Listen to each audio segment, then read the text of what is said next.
Hey, what is up, Wolfpack? It's me, Kyle here, and today we have an update from Infinity Ward about Modern Warfare 2 regarding the beta weekend 1 and all of the feedback they've heard from us and bug reports, and they have some things to say about it and what they're going to do. So while I'm reading that, you guys can enjoy some gameplay in the background of the very last match I got to play of the beta before it shut down this morning, and I actually go on a crazy cool streak and get the Juggernaut, so it's pretty cool. Anyways, let's hop into this post. So they say, "Hello MW2 players, it has been amazing to see many of you hopping into weekend 1 of our multiplayer beta on Sony platforms, and look forward to many more of you joining us for weekend 2 across all platforms. There has already been a fantastic amount of feedback on Reddit and social media, as well as a ton of stats collected on our side. In addition to the new maps and modes they have lined up for weekend 2, they also have some changes and new things that they're going to be trying. Throughout the first weekend though, they said they played the game, watched other people playing it, read the feedback, and talked to many players apparently, and at a high level, leading into weekend 2, they are going to be fixing various crashes,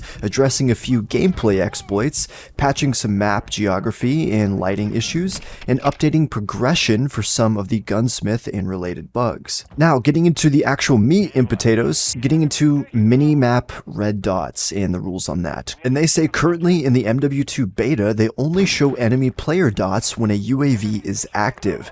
The design reason for this is that they don't want to punish players for firing their weapons. They also want players to actively search out the origin of a gunshot versus just traveling directly to where the dot is on the minimap. They're going to continue to gather feedback on how the game is playing in regards to this topic. On a side note, I'm glad they just ignored the vast majority of people asking for a return to classic red dot minimaps, because it's not like the very casual players are going to be hopping onto social media to tell them what they think, right? Nonetheless, carrying on, they say target tracking. They've seen some feedback that's hard to track targets once you're in a gunfight. They agree that this is an issue and they have some changes incoming to reduce muzzle smoke capacity and to increase the visibility of muzzle flash to help engage someone who's firing at you. They're also going to be investigating more ways to visually differentiate enemies and friendlies outside of the standard nameplates above their heads. And they're going to be trying a few of these changes in weekend 2. As for the UI, they've seen some feedback around difficulty editing perk packages, managing loadouts, accessing the armory, and just going through the menus in general, and they've identified some UX issues as well as some bugs. Those are things that they won't have time to adjust in time for weekend 2, but they're going to keep that in mind for launch. Now, getting into perks, they've said, we've seen varied feedback on the perk system. Some players love it and others feel it's unnecessary and a departure from the original system, but they feel like it's a nice shake-up on how perks work and the general progression of a match. They said they've also balanced the ultimate perks to be more powerful as you earn them later in the match. They'll continue testing them throughout beta weekend 2, including drastically accelerating the earn rate of them to see how players react. Their goal remains to improving the flow of all perks ahead of launch. On a side note, I think it's funny that the community has been asking for pro perks to return, and then instead we get something completely different and not even pro perks, so. Next up, Dead Silence. They say Dead Silence is another hot topic. Many players have expressed they would like to see it as a perk instead of a field upgrade. They believe it is important to game health that rushers are not able to move at high speeds without consequence.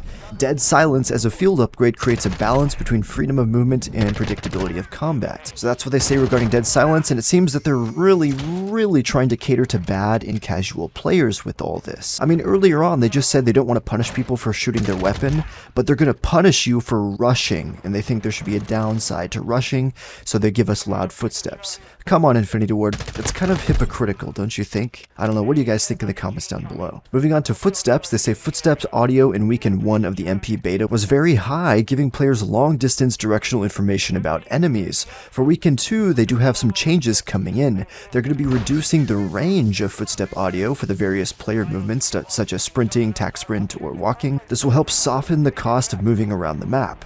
The second change is that the enemy and friendly footsteps are now distinct.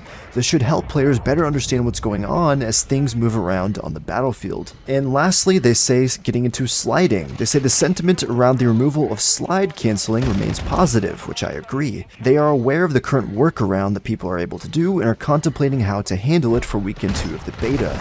Additionally, they have some slide changes for launch, which will make this movement feel a bit more fluid and snappy. And then to end it all off, they say the crossplay beta kicks off on Thursday, September 22nd at 10 AM Pacific time. But yeah, guys, that's the community update from Infinity Ward from weekend 1 of the beta. They did hear us, they did address a lot of stuff, but they really did take in some of our feedback. Maybe we'll see, hopefully they can improve on certain things there. But let me know what you guys think of all this in the comments down below. Be sure to smash that like button if you're excited for MW2, subscribe for more, and I'll catch you guys next time. Peace out.